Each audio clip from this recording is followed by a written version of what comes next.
Good morning, Garber, and thank you for joining us again. As I come to you again in digital form, we're getting used to doing this.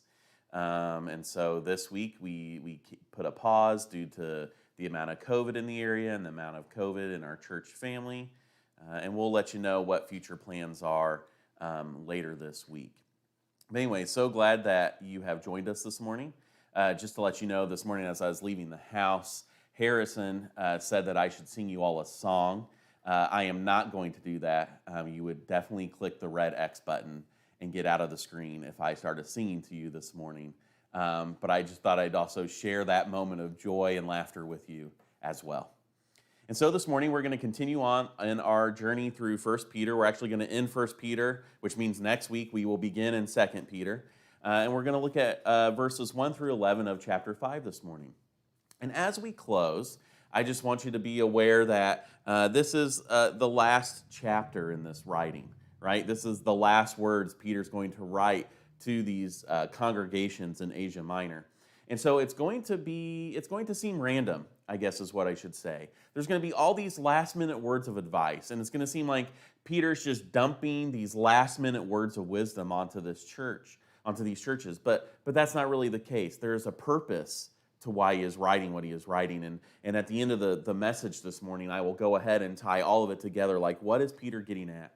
And why are these the words of advice that he is writing to these congregations who are undergoing suffering, right? That's been the theme the last several weeks as we've gone through the chapters of 1 Peter, that this is a group of believers who are undergoing suffering for their faith.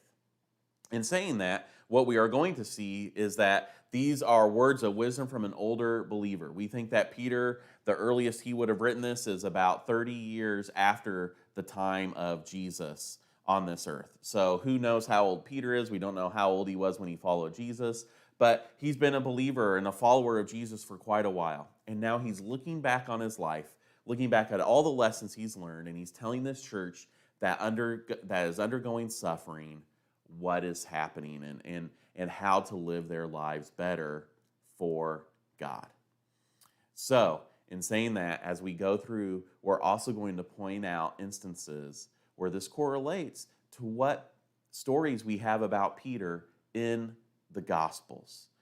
And so I just want to make you aware of that this morning. So when I jump back to the Gospels, you know why, and you're not confused about why I'm pulling these things in this morning. So let's begin by reading verses 1 through 11 of 1 Peter chapter 5.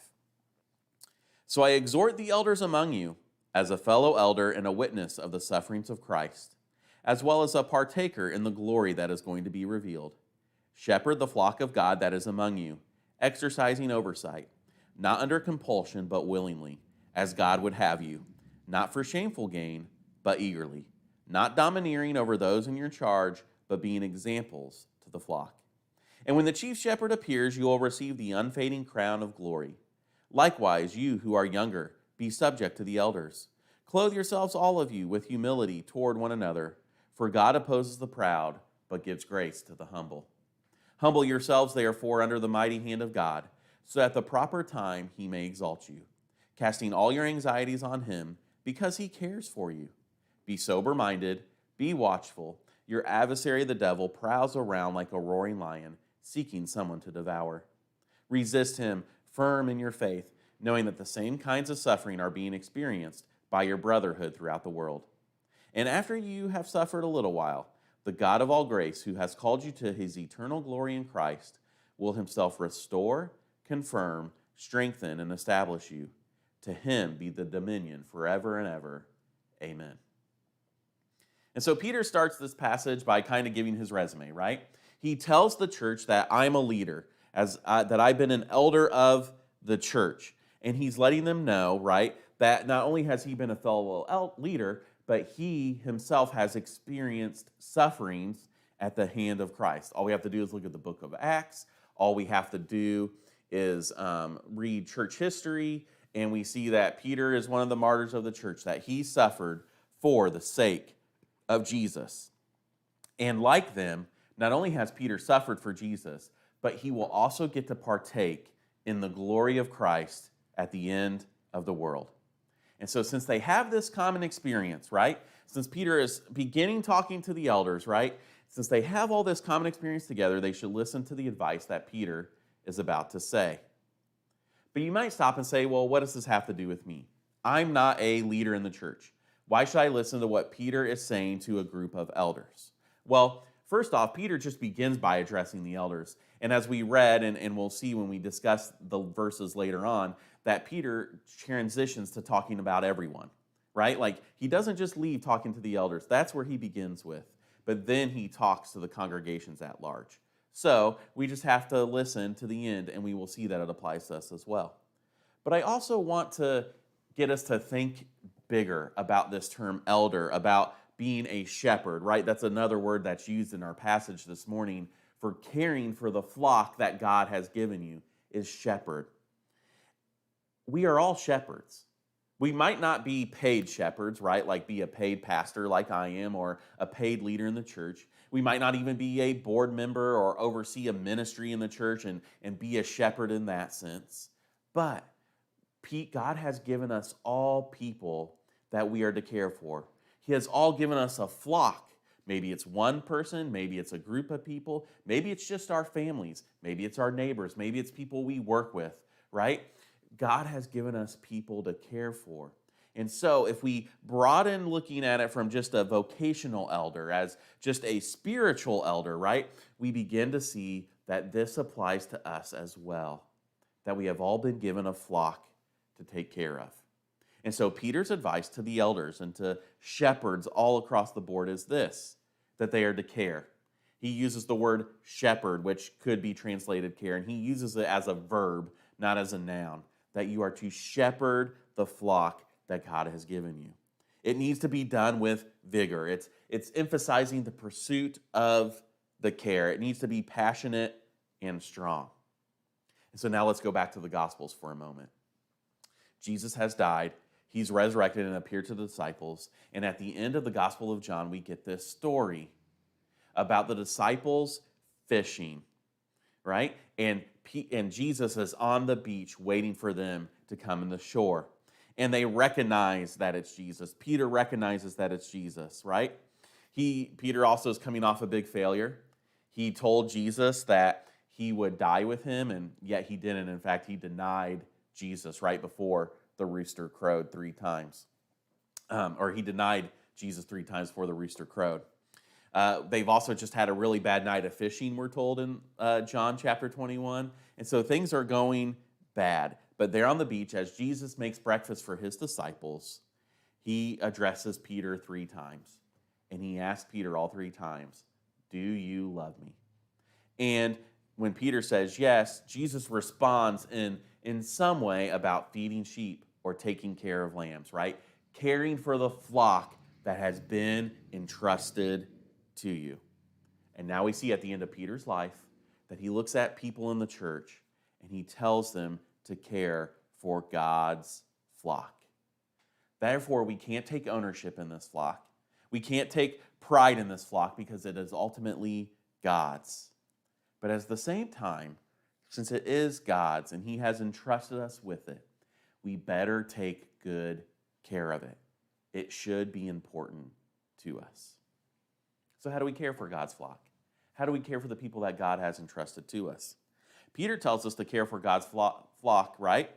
By exercising oversight, not under compulsion, meaning not because we're being forced to do it, but willingly, as God would do it. Not for gain, not to make a profit off of it, not to make most money off of it, but eagerly, again, because we want to do it. And also, we're not to be domineering, but we are to be examples to the flock. You see, cattle farmers, they drive cattle, which means they push them somewhere. Shepherds, they lead the sheep. They walk to where they want the sheep to go, and the sheep follow them. It's why Jesus uses this metaphor time and time again. It's why Peter uses this metaphor as shepherds, as leaders, as people who care for the flock God has given to us. We don't boss people around. We don't push people in the direction we want, but we lead them. We go there first and say, "Follow me." We are to be a model. A shepherd does not drive the sheep, but a shepherd walks in front of them. And so the message of Peter is clear. We are to lead differently than the world. God calls us into a different way of leading. We are to serve because of the love in our hearts, not because we have to. We are to serve with an energy that is faithful to the task, not with an energy that is satisfied with just getting by. We are to model, not dominate. We are to be different, and we are to care for the flock the way that God would. And Peter tells us that if we do this, we will receive a reward, right? A reward that will be greater than any earthly reward we can receive. Peter says that we will receive crowns of unfading glory. This is a cultural reference here. In Greco-Roman culture, winners, citizens who were distinguished, or winners of games and sporting events, they would receive crowns made of ivy, bay, and olive. Well, those are eventually going to fade, right? They're going to wither and die. They're going to disintegrate. And to give us like a common example, right? Like most of us probably can't even mention who won the Super Bowl last year, right? We can't even tell you who the reigning Super Bowl champs are. And if you can, you probably can't tell us 2 years ago. And I bet you can't tell us 10 years ago. Or you can't tell us who won Best Picture last year at the Oscars or a few years ago, right? Like the crowns we have, and those are like pop culture crowns. I'm not even talking about like Citizen of the Year or service awards that we get in our communities. We can't tell you who has won those. Usually not even the most recent ones. So we see in our culture, we also give out fading crowns of glory. Yet, Peter says that if we care for God's flock right in the right way, the chief shepherd, the true shepherd of the flock, will give us a crown, a reward that will never fade.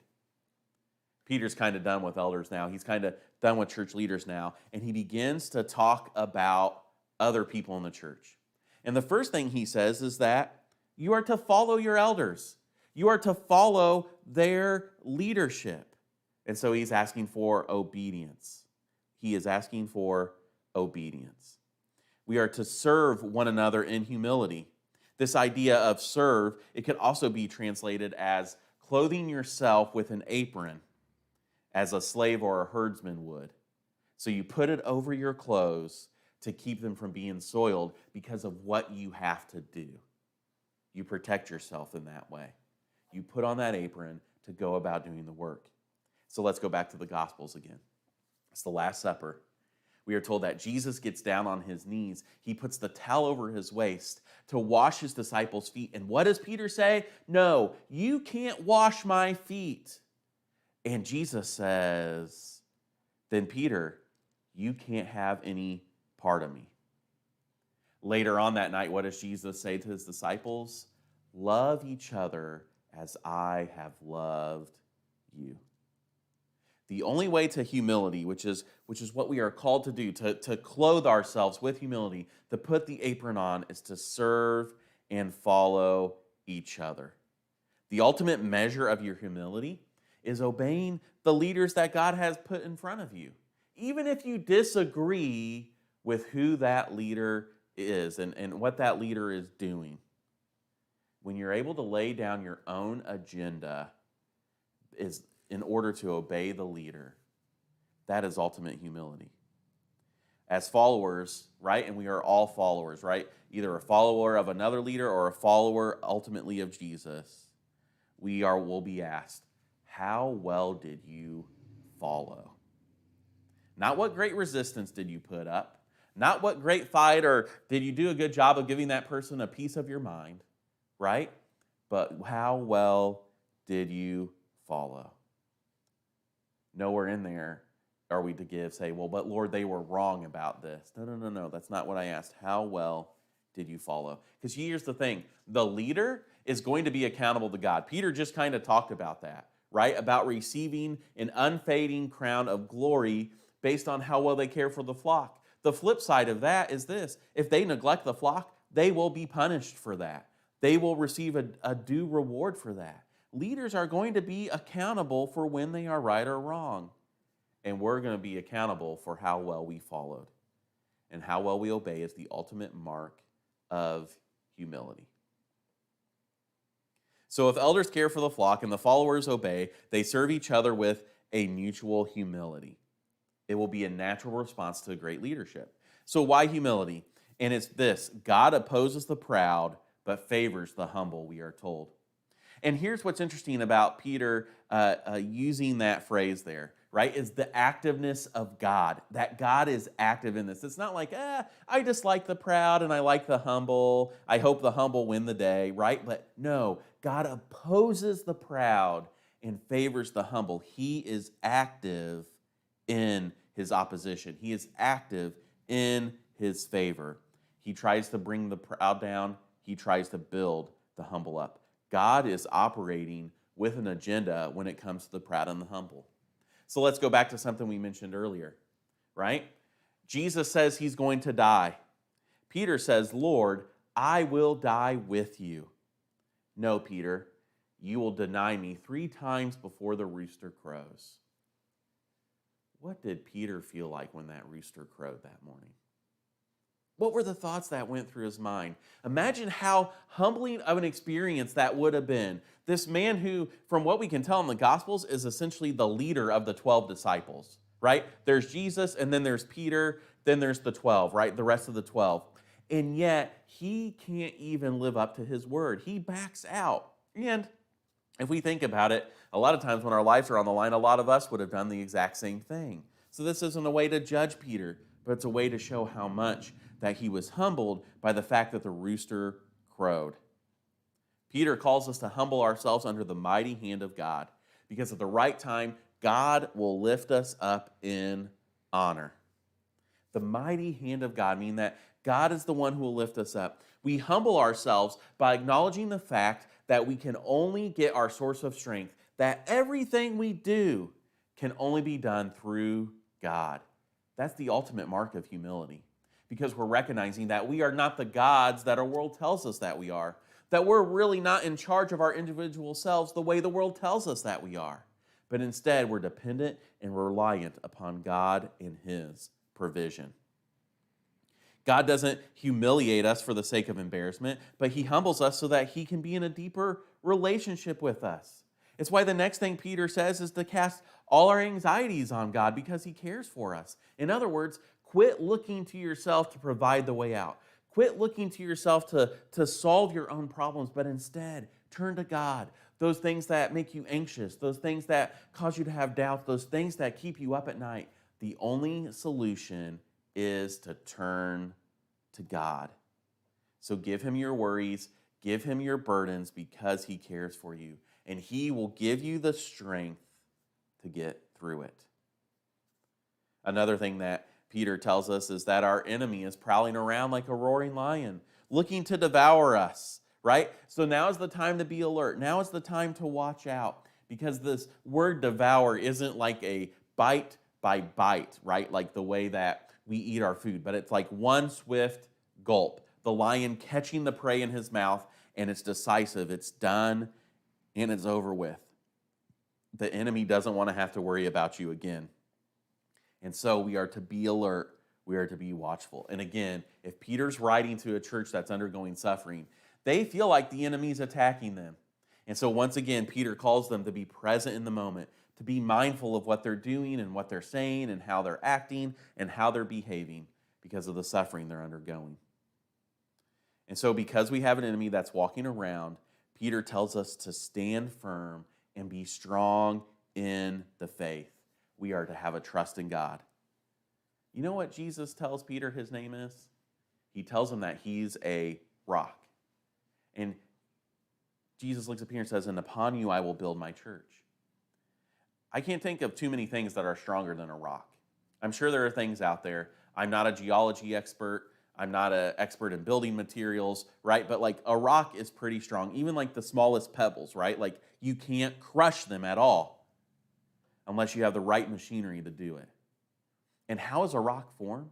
Science tells us that rock is formed through time and pressure. Time and pressure is how a rock is formed. Aren't those kind of the same words we could say about like enduring persecution and abuse, right? That time and time again, Peter underwent pressure for his faith, and now he is the rock upon which the church will be built. Standing firm and being strong in the faith is Peter's identity. It is his very name. And so we also should be encouraged as we go through attacks by the enemy, because what Peter tells us is that our brothers and sisters all over the world go through the same thing. To be a Christian means that you are going to suffer for your faith in this world due to evil, whatever is happening. So if you are undergoing suffering today, what I want you to know is that you're not alone. That someone else who's watching this video, someone else who's in our church, someone else who maybe doesn't go to our church, but you know is a fellow believer, they have probably gone through the same thing. They have suffered as well. You are not alone in your suffering. And so don't go off alone, but instead step into the community. Express your suffering, express your anxieties, express your worries, tell about how the enemy is attacking you, and be lifted up and encouraged. Everyone will go through suffering at some point. It's the way of the Christian life. And if you've never been through any kind of suffering yet as a Christian, get ready, because it will eventually come. But God doesn't leave us alone. He gives us a support system. One day we're going to reach an eternal destiny, we are told. And it will be through Christ, and we will get to share in the glory of Christ. But until then, God is still active. He hasn't just left us alone and been like, one day they're going to get the reward. They can go through this suffering. No. We are told that, Peter tells us that God will restore, support, strengthen, and place us on a firm foundation. He has not left us alone in our sufferings, but he will guide us and help us to persevere. So now let's go to the book of Acts, right? Peter and John, we are told, get arrested for preaching the gospel. They get put in prison. They get miraculously delivered, and they show up at a house of believers where they are meeting, and they're actually praying for Peter and John. And when Peter and John come in, everyone rejoices that they've been miraculously delivered. But the prayer is what's so fascinating. What the believers pray for isn't that there will be other times of deliverance, isn't that Peter and John will never get put in prison again, or that the gospel won't be considered illegal anymore. No, what the believers pray for is this, that everyone in that room will be strengthened to preach the gospel and accept whatever consequences may come. You know why we're not supposed to pray for deliverance? Because we've already been promised a deliverance. That will come in the future. Instead, we are to pray that we can persevere in our time on earth so we can keep being good witnesses and good followers of Jesus. So where am I going with this? Right? I promised there'd be a time that I'd tie all this together because there's so many different layers of advice here, right? Peter talks about elders being models. He talks about followers being obedient. He talks about having humility and serving one another, persevering under suffering. He talks about an enemy who is trying to devour us. How does all this tie together? Like, it doesn't make sense. It's all good advice. At least I hope you're hearing and thinking this is all good advice. I sure do, right? But how does this all tie together? Well, here's how it does. Peter's trying to equip this community to be able to support themselves during these times of suffering that they're undergoing, right? The outer community, their neighbors, their family, their friends, people who they buy and sell and trade with, they are rejecting him. They're becoming social outcasts. They're becoming economic outcasts, right? And so the group is currently experiencing suffering.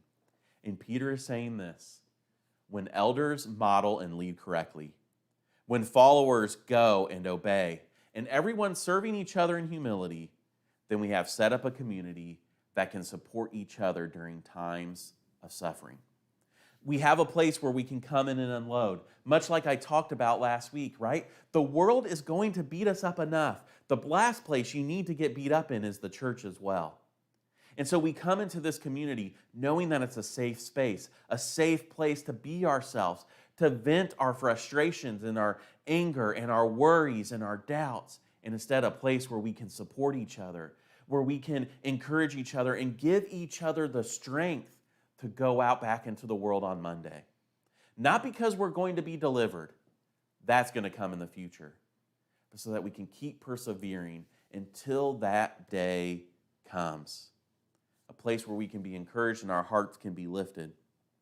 A place where we will leave knowing with confidence that this time of testing will pass and that we will receive a crown of unending glory and honor. And as we watch each other allow God to take us through these times of testing, we will stand firm in our faith and we will give all our worries over to God. And we can be like Peter, who in verse 11 says what? To God be dominion forever and ever. Amen. Will you pray with me? Father, I thank you for this word. I thank you that we have the means to give it in times when it's unsafe for us to meet. And so, Lord, now I just pray whoever is watching this video now, whoever watches it later, Lord, that you'll just be with them. Lord, encourage them and strengthen them. We're going through a time of suffering in this world. Whether it's for our faith or not, we're going through a time of suffering.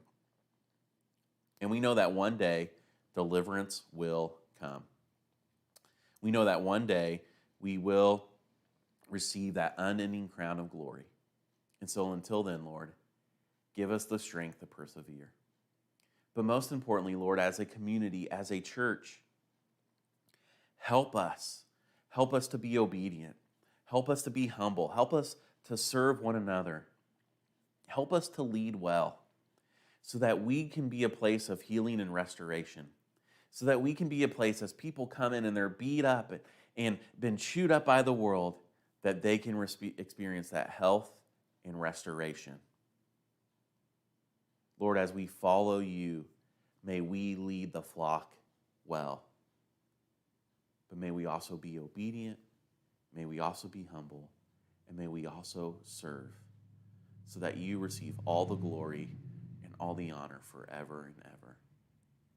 Amen. Thank you for being with us this morning, Garber, and I hope you have a great week.